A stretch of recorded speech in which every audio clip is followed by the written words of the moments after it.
নারায়ণগঞ্জের বন্দরে অবৈধ গ্যাস সংযোগ ও বাণিজ্যিক ব্যবহারের বিরুদ্ধে কঠোর অবস্থান নিয়েছে প্রশাসন। উপজেলার মদনপুর এলাকায় ভ্রাম্যমাণ আদালতের অভিযানে বিচ্ছিন্ন করা হয়েছে একাধিক অবৈধ সংযোগ। এ সময় অপসারণ করা হয় বিপুল পরিমাণ অবৈধ পাইপ। তারেক হাসানের তথ্যচিত্রে দেখুন বিস্তারিত। নারায়ণগঞ্জের বন্দর উপজেলার মদনপুর ইউনিয়নে অবৈধ গ্যাস ব্যবহারের মহোৎসব বন্ধে মাঠে নেমেছে ভ্রাম্যমাণ আদালত। সোমবার ১৯ জানুয়ারি জ্বালানি ও খনিজ সম্পদ বিভাগের উদ্যোগে এই বিশেষ অভিযান পরিচালনা করা হয়। অভিযানে নেতৃত্ব দেন জ্বালানি ও খনিজ সম্পদ বিভাগের সিনিয়র সহকারী সচিব ও বিজ্ঞ এক্সিকিউটিভ ম্যাজিস্ট্রেট মিল্টন রায়। সার্বিক তত্ত্বাবধানে ছিলেন তিতাস গ্যাসের বন্দর উপজেলার ম্যানেজার প্রকৌশলী মোহাম্মদ জাহিন আমির খান। মদনপুর বাসস্ট্যান্ড সংলগ্ন একতা মার্কেটে মোট ৩টি স্পটে অভিযান চালায় ভ্রাম্যমাণ আদালত। এর মধ্যে হামজা মিষ্টি ও বেকারিতে অবৈধভাবে স্থাপন করা এমএস পাইপ ও উচ্চ ক্ষমতার বাণিজ্যিক ওভেন ও বার্নার ব্যবহারের প্রমাণ মেলে।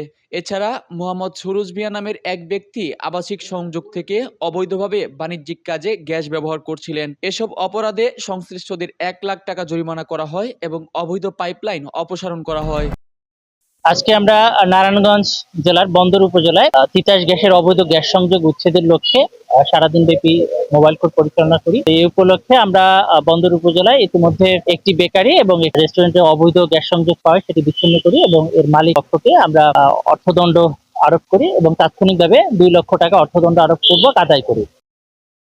একই এলাকার মায়ের ধোয়া ভান্ডারি রেস্টুরেন্টেও হানা দেয় ভ্রাম্যমাণ আদালত। সেখানে একাধিক স্টার বার্নার ও গ্রিল পাইপ বার্নারের মাধ্যমে বিপুল পরিমাণ গ্যাস অবৈধভাবে ব্যবহারের দায়ে প্রতিষ্ঠানটিকে ১ লাখ টাকা জরিমানা করা হয়। এই স্পট থেকেও প্রায় ২০ ফুট অবৈধ পাইপলাইন উচ্ছেদ করা হয়। অন্যদিকে কেওডালা এলাকায় পাশা ইলেকট্রিক কারখানার গলিতে গ্যাস চুরির উদ্দেশ্যে আগে থেকেই বসানো প্রায় ৬০ ফুট পাইপলাইন অপসারণ করা হয়, তবে এতে কোনো গ্যাস সংযোগ পাওয়া যায়নি।